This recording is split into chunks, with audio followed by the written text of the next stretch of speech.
Hello my dear student, welcome back to my YouTube channel Mahadev study 3.0 and another video.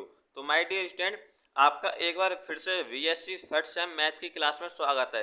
तो जैसा कि आपको पता है, जो आपके MGPR यूनिवर्सिटी के पेपर हैं वो 25 मार्च से स्टार्ट हैं, ठीक है।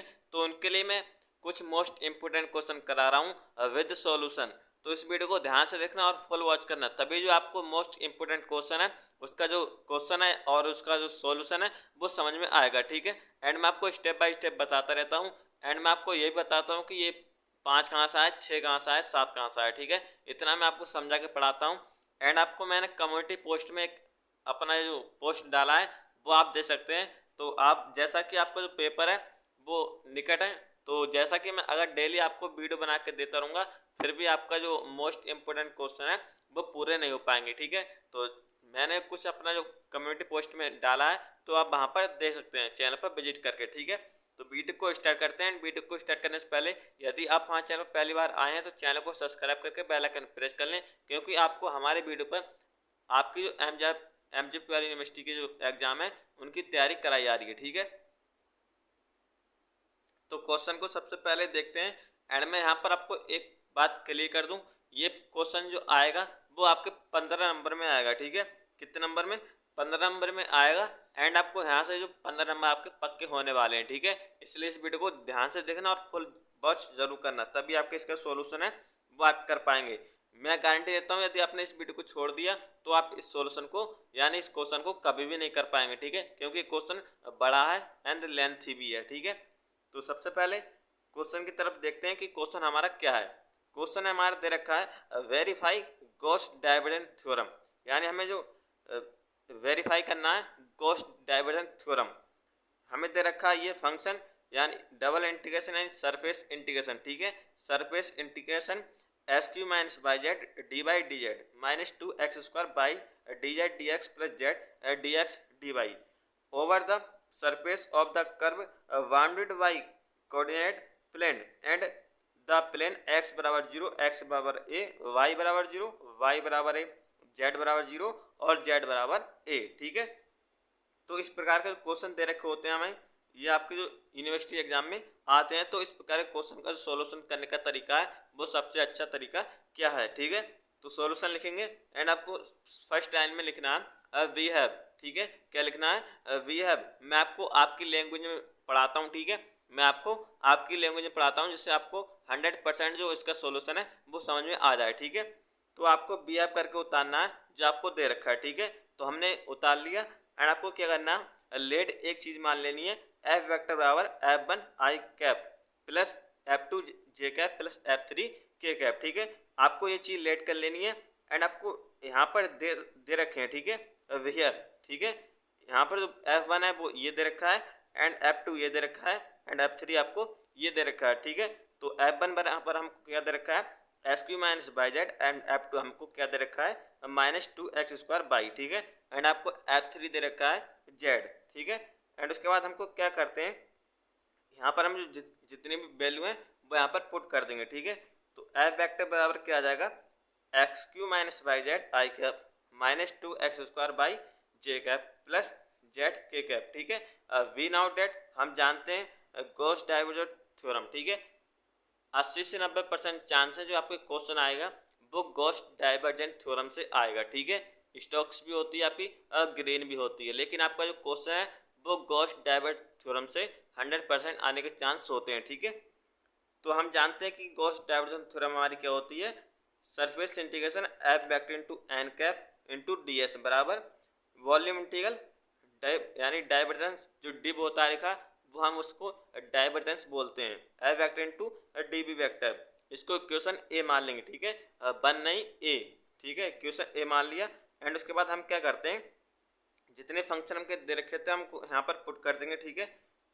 तो यहाँ पर क्या करेंगे, पहले ये वाला पुट यानी जो हमारा ये वाला भाग है इसको सॉल्यूशन करेंगे एंड उसके बाद हमारा ये वाला पार्ट सॉल्यूशन करेंगे, ठीक है।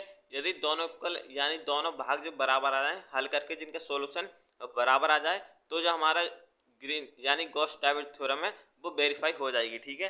तो यहाँ पर हम लिखते हैं वॉल्यूम इंटीग्रल डिव यानी div F vector into D vector बराबर क्या करेंगे हम, जो हमें यहाँ पर दे रखा था, ठीक है, ये वाला जो हमसे प्लेन दे रखे थे यहाँ पर, तो वॉल्यूम इंटीग्रल में इसकी लिमिट लगा देंगे, ठीक है। जो एस की लिमिट हो जाएंगी वो 0 से हो जाएंगी, और बाई की भी 0 से हो जाएंगी, और जेड की भी 0 से ए हो जाएंगी, ठीक है, यानी 0 to ए। यहाँ पर जैसा कि आप दे सकते हैं, यहाँ पर जो एस की लिमिट है वो 0 to ए है, एंड बाई की लिमिट 0 to ए है, एंड जेड की भी लिमिट 0 to ए है, ठीक है। तो यहाँ पर लिख देंगे हम, क्या लिखेंगे, आई कैप इंटू जो हमारा डाइवर होता है वो किसके बराबर होता है, आई कैप डेवर अपॉन डेवर एक्स प्लस जे कैप डेवर अपॉन डेवर आई प्लस के कैप डेवर अपॉन डेवर जेड, ठीक है, इसके बराबर होता है। एंड एफ वेक्टर इनटू में ऐसे ही, एंड जो हमारा डी बी बराबर होता है वो होता है D x D Y D Z, ठीक है, क्योंकि हमें volume integral D x D Y D Z, ठीक है। एंड उसके बाद हम क्या करते हैं, जो हमें दे रखा है, ठीक है, जो हमें दे रखा है, तो यहाँ पर क्या कर देंगे, उनका जो यानी जो हमारा देखा था ऊपर वाला, ठीक है, सबसे पहले मैं आपको यहाँ पर क्लिक कर दूँ, इसका हम अगर क्या करेंगे, इसका एक्स के सापेक्ष अगर करेंगे तो क्या आ जाएगा, 3x² माइनस 0 हो जाएगा, क्योंकि यहाँ पर बाई जेड है, बाई जेड कॉन्स्टेंट हो जाएगा, ठीक है। इसका डिफरेंशिएट करके यहाँ पर जो वैल्यू प्राप्त होगी वो हमें क्या प्राप्त होगी, यहाँ पर ये, ठीक है, ये वैल्यू प्राप्त हो जाएगी। तो हम क्या करेंगे, एंड उसके बाद हम क्या करेंगे, 3x² में से -2x² जाएगा, तो x² प्लस 1 बचेगा, ठीक है। एंड इस पर अगर हम यहाँ पर जो कंडीशन प्राप्त हो जाती है, फिर इसके आगे क्या करते हैं, आपको पता होगा जो आखिर वाला एलिमेंट होता है, ठीक है, यानी डी जेड, क्या होता है, डी जेड, तो इसके सापेक्ष डिफरेंशिएट करते हैं, फिर डी वाई के, फिर डी एक्स के, ठीक है। इस प्रकार इस क्वेश्चन का सॉल्यूशन करते हैं। तो यहाँ पर हम क्या करेंगे, डी जेड के सापेक्ष करेंगे, तो डी जेड यानी 1 इंटू 1 आ जाएगा, और 1 का क्या हो जाएगा, जेड हो जाएगा, ठीक है। एंड जेड की लिमिट पुट कर देंगे यहाँ पर 0 to ए, ठीक है, फिर ए हमारा बाहर आ जाएगा, फिर हम वाई के सापेक्ष करेंगे, ठीक है, किसके सापेक्ष, वाई के सापेक्ष करेंगे, तो वाई का तो यहाँ पर क्या हो जाएगा, a² हो जाएगा, ठीक है, क्योंकि ये हमारा जो हमने जेड के सापेक्ष किया था तो वो वाला, एंड अब यहाँ बाई के सापेक्ष करेंगे तो वो वाला, ठीक है, ये यानी बाई वाला ए है, उसको बाहर लेके जाएंगे तो a इंटू a² हो जाएगा, ठीक है। एंड एक्स के सापेक्ष करेंगे, तो एक्स के सापेक्ष हम क्या करेंगे, इसका इंटीग्रेशन करेंगे, तो x² का x³ 3, क्योंकि ऊपर एक जुड़ जाता है और वही हमारा हर में आ जाता है, ठीक है, यानी x³ प्लस 1 का x हो जाएगा। एंड जो लिमिट दे रखी है 0 to a, ठीक है, उसको पुट कर देंगे, फिर जो हमारी कंडीशन क्या प्राप्त हो जाएगी, a² a³ प्लस a, ठीक है, इसके अंदर मल्टीप्लाई कराएंगे तो a की पावर 5 बन जाएगा अपॉन 3 प्लस a की पावर q, ठीक है। तो हमारा जो यानी जो हमारा राइट हैंड साइड थी वो हमारी क्या प्राप्त हुई थी, a की पावर 5 अपॉन 3 प्लस a की पावर q, ठीक है। इसको इक्वेशन बी मान लेंगे, क्योंकि इससे पहले इक्वेशन को ए मान लिया था, ठीक है। यहाँ पर जो हमारा एक पार्ट है वो सिद्ध हो चुका है, एंड अब अगले पार्ट की तरफ बढ़ते हैं, ठीक है। अगला पार्ट आपको लेंथी पड़ता है, यदि आपने ये पार्ट सोल्यूशन कर लिया तो 100% आप किसी भी क्वेश्चन को कर सकते हैं, ठीक है। तो आपका जब आपकी लेफ्ट हैंड साइड होती है उसको सिद्ध करने के लिए आपको डायग्राम बनाना होता है, ठीक है, जैसा कि आप देख सकते हैं इसमें डायग्राम है वो बना हुआ है, ठीक है। तो यहाँ पर A B C D P Q R S, ठीक है, ये आपको दे रखे हैं, एंड आपको एक्स जो आपकी एक्स वाई जेड प्लेन दे रखी है, ठीक है। तो आपको क्या करना है, आप यहाँ पर now find surface integration F vector into N cap D S, ठीक है, लेफ्ट हैंड साइड हमको दे रखी थी ये वाली, over the bounded curve so from the, ठीक है।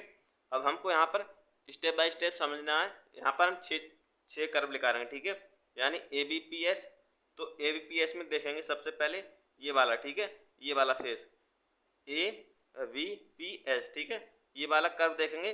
तो यहाँ पर क्या देखेंगे हम, हमको क्या क्या दे रखा है, एन कैप बराबर आई, ठीक है, यहाँ पर आप दे सकते हैं एन कैप बराबर आई एंड एक्स बराबर ए, ठीक है, ये चीज़ दे रखी है। एंड डी एक्स हमारा 0 हो जाएगा, क्योंकि ए हमारा कॉन्स्टेंट है, तो ए का जो डिफरेंशिएट होता है वो 0, यानी जो कॉन्स्टेंट चीज़ का डिफरेंशिएट होता है वो 0 होता है, ठीक है। एंड यहाँ से डी एक्स बराबर क्या आ जाएगा, डी एक्स डी वाई, यानी डी एक्स डी जेड, ठीक है, D x d z into n i, ठीक है, इंटू एन और आई क्या करेंगे, डी जेड डी वाई और आई, क्योंकि एन कैप बराबर आई कैप दे रखा है, तो डी एक्स बराबर और i cap into i cap बराबर 1 होता है, तो यहाँ पर डी वाई डी जेड आ जाएगा, ठीक है। एंड इसी प्रकार f vector into N cap हमें x q minus Y z दे रखा था, ठीक है। और जैसा कि आपने पिछले सवाल में यानी पिछले अभी देखा था, तो यहाँ पर ए क्यू हो जाएगा एंड माइनस, क्योंकि 8x बराबर ए दे रखा है, ठीक है, x बराबर ए, तो यहाँ पर चेंज कर देंगे तो ए क्यू माइनस वाई जेड बन जाएगा। एंड उसके बाद हम क्या करेंगे, इस पर जो हमारी सरफेस इंटीग्रेशन यानी दो हमारी लिमिट दे रखी थी पुट कर देंगे 0 टू ए, ठीक है। एंड इसका जो हमारा यानी इंटीग्रेशन है वो कर देंगे, सबसे पहले जेड के सापेक्ष करेंगे, ठीक है। तो जैसा कि जेड के सापेक्ष करेंगे तो हमें ये टर्म्स प्राप्त हो जाएगी, ठीक है। एंड इसके बाद हम वाई के सापेक्ष करेंगे, वाई के सापेक्ष प्राप्त करेंगे तो हमें जो ए बी पी एस प्राप्त हो जाएगा वो हो जाएगा ए की पावर 5 माइनस ए की पावर 4 अपॉन 4, ठीक है। इक्वेशन 1 मान लेंगे। एंड इसके बाद हम क्या करेंगे, क्यू सी ओ आर, ठीक है, क्यू सी ओ आर, ये आप दे सकते हैं क्यू और सी ओ आर, ठीक है, क्यू सी ओ आर, ये आपको दे रखा है क्यू सी और ओ आर, ठीक है। इस फेज का हम निकालेंगे, तो इस फेज का हम क्या निकालेंगे, क्यू किधर गया ये, ठीक है, Q C O R, Q C R में हमें क्या क्या दे रखा है, एन कैप बराबर हमको दे रखा है माइनस आई कैप, ठीक है, एंड एक्स बराबर 0 दे रखा है, ठीक है। तो डी एस बराबर यहाँ से क्या प्राप्त हो जाएगा, डी बाई डी जे प्राप्त हो जाएगा। एंड उसके बाद हम क्या करेंगे, वाई कंडीशन प्राप्त करेंगे, यहाँ पर S Q minus Y Z minus 2x² by J cap plus Z K cap into I, ठीक है। तो यहाँ पर एट एक्स बराबर 0, एक्स बराबर 0 पर हम क्या प्राप्त हो जाएगा, माइनस यानी एस क्यू और प्लस बाई जेड, ठीक है। यहाँ पर F vector into N cap बराबर बाई जेड प्राप्त हो जाएगा, क्योंकि एक्स बराबर 0 हो जाएगा, ठीक है। एंड इसके बाद हम क्या करेंगे, इसकी जो इंटीग्रेशन कर देंगे, ठीक है, वाई सरफेस इंटीग्रेशन लगा के। एंड उसके बाद हम क्या करेंगे, अगला कर्व लेंगे, ठीक है, अगला फेस करेंगे सी क्यू पी बी, ठीक है, सी क्यू पी बी, इसमें भी हमारे जो एन कैप है वो जे कैप आ जाएगा एंड बाई बराबर ए आ जाएगा, जैसा कि आप इस प्रकार दे सकते हैं। एंड हमारा F vector into N cap बराबर माइनस 2x² बाई आ जाएगा एंड एक्स एट बाई बराबर ए, ठीक है। तो बाई बराबर ए हमारे प्राप्त हो जाएगा एंड इसका भी इंटीग्रेशन कर देंगे तो हमें ये कंडीशन प्राप्त हो जाएगी। एंड इसको इक्वेशन 3 मान लेंगे, ठीक है। फिर हम ओ ए आर एस में देखेंगे, जैसा कि आप देख लेना, ठीक है। आपको एक तरीका निकालना चाहिए, आप उसको निकाल सकते हैं, ठीक है। जैसे आप इसको निकालेंगे तो आपको ये वाली कंडीशन प्राप्त हो जाएगी एंड आपको क्यू पी आर एस निकालेंगे, ठीक है। जैसा कि आपका जो बना हुआ है, ठीक है, उसको देखना एंड वहाँ पर आपको ये पॉइंट दे रखे हैं, ठीक है, सारे के सारे आपको पॉइंट दे रखे हैं, वहीं से पुट करके निकालें। एंड आपको क्या करना है, आपका यहाँ पर जेड आ जाएगा, तो जेड बराबर ए है, ठीक है, यहाँ पर जेड बराबर ए है, तो F vector into N cap बराबर ए आ जाएगा। फिर हम इसका जो सरफेस इंटीग्रेशन कर देंगे, ठीक है। एंड आपको यहाँ पर जो वैल्यू प्राप्त हो जाएगी वो ए क्यू प्राप्त हो जाएगी।